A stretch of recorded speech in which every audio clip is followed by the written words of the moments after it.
বাংলাদেশ সকল ধরনের মানুষের আমরা চাই সাম্প্রতিক সম্প্রীতি সকল ধর্মের সহাবস্থানের মাধ্যমে বাংলাদেশ চাই।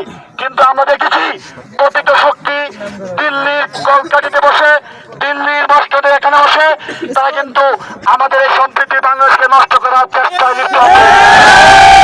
আমার ভাই সাইফুলকে চট্টগ্রামের আদালত চত্বরে কুপিয়ে হত্যা করা হয়েছে।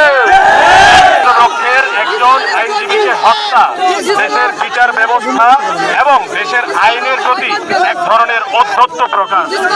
আমরা এই ধরনের অধ্যত্তের বিরুদ্ধে আজকে এখানে বিক্ষোভ মিছিলে অংশগ্রহণ করেছি।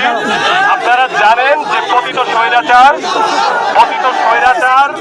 চায় যে আমাদের মধ্যে সাম্প্রদায়িক বিভেদ তৈরি হোক, পতিত স্বৈরাচার চায় যে আমরা দাঙ্গায় জড়িয়ে পড়ি। কিন্তু এদেশের বিবেকবান মানুষরা আমরা কোনো ফ্যাসিবাদের চক্রান্তে আমরা পা দেব না। অনুগ্রহপূর্বক সবাই শান্ত হন। সম্মানিত উপস্থিতি, আমরা আজকে অত্যন্ত ভারাক্রান্ত হৃদয়ে এখানে একত্রিত হয়েছি। বাংলাদেশে একটি গণবিপ্লব সংগঠিত হয়েছে। ছাত্র জনতার অভ্যুত্থানের মাধ্যমে ফ্যাসিবাদী শক্তির মূলোৎপাটনের চেষ্টা করা হচ্ছে। সারা বাংলাদেশকে সুন্দর সুশৃঙ্খলভাবে আগামী সুন্দর ভবিষ্যৎ নিশ্চিত করার জন্য একতাবদ্ধ এক ছাতার নিচে আনার চেষ্টা করা হচ্ছে। আমরা দেখতে পাচ্ছি এই সুন্দর পরিস্থিতি আমাদের পৃথিবীর যারা সাম্রাজ্যবাদী শক্তি আছে তাদের মধ্যে যারা বিশেষত বাংলাদেশের উন্নয়নকে সহ্য করতে পারে না, বাংলাদেশের ভবিষ্যৎ ভালো দেখতে চায় না, তারা বিভিন্ন ধরনের কলকাঠি নাড়ছে। আমরা দেখছি বাংলাদেশের একটি সুন্দর ভবিষ্যৎ নির্মাণের এই চমৎকার মুহূর্তে বাংলাদেশের মানুষকে বিভক্ত করার জন্য হিন্দু মুসলিম দাঙ্গাকে চাঙ্গা করে এদেশের মানুষকে বিভক্ত করার চেষ্টা করছে। আমরা দেখতে পাচ্ছি এদেশের মানুষকে বিভক্ত করার যে হাতিয়ার পূর্বেও ব্যবহৃত হয়েছে আজকেও সেই হাতিয়ারই তারা হাতে নিয়েছে। আমরা হিন্দু ভাইদের সাথে আমাদের কোনো বিরোধ নেই। আমরা এদেশে হিন্দু মুসলিম খ্রিস্টান যত ধরনের ধর্মাবলম্বী আছে সবাইকে বুকে নিয়ে একসাথে এক পথে চলতে চাই। হিন্দুদের মধ্যে কত ঠাইকে বিপদগামী করে ইসকন নামে আমরা দেখেছি এই ইসকন বাংলাদেশকে অশান্ত করার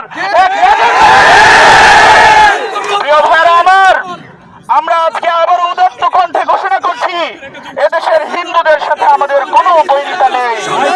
চেষ্টা চলতেছে আমাদের এই দেশে হিন্দু মুসলিম বৌদ্ধ খ্রিস্টান মিলে আমরা যে সুখে সম্প্রীতির মধ্যে বসবাস করতেছি সেই সাম্প্রদায়িক সম্প্রীতি নষ্ট করার প্ল্যান করছে এদেশেরই কিছু উগ্রবাদী সংগঠন।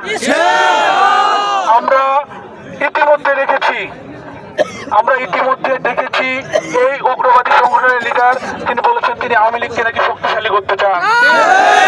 আমরা পতিত স্বৈরাচারের পক্ষে কাজ করে এমন কোন উগ্রবাদী সংগঠনকে নতুন বাংলাদেশে দেখতে চাই না।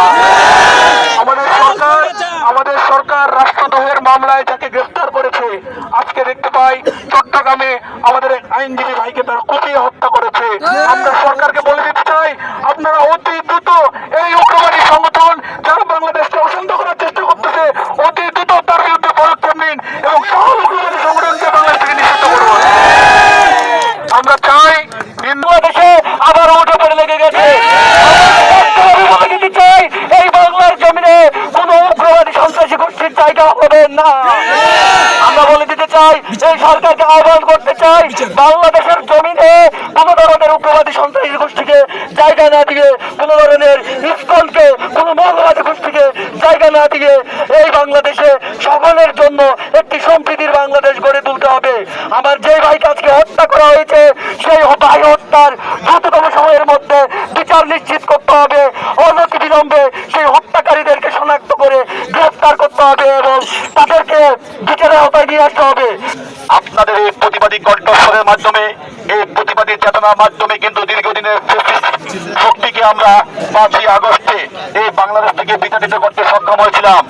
আমরা দেখেছি 5ই আগস্টের পরবর্তী সময়ে যখন সকলের আশা আকাঙ্ক্ষার অন্তর্বর্তীকালীন সরকার গঠিত হলো হলো এই অন্তর্বর্তীকালীন সরকার যাতে সঠিকভাবে রান করতে না পারে, যাতে সঠিকভাবে এই দেশকে সঠিকভাবে পরিচালনা করতে না পারে, তার জন্য একটি প্রতিত শক্তি তারা কিন্তু দিন রাত পরিশ্রম করে যাচ্ছেন। আমরা খুবই স্পষ্ট ভাষায় পরিষ্কার ভাষায় বলে দিতে চাই, প্রতিত শক্তির যে কোনো ষড়যন্ত্র, যে কোনো কুটচাল এই বাংলাদেশে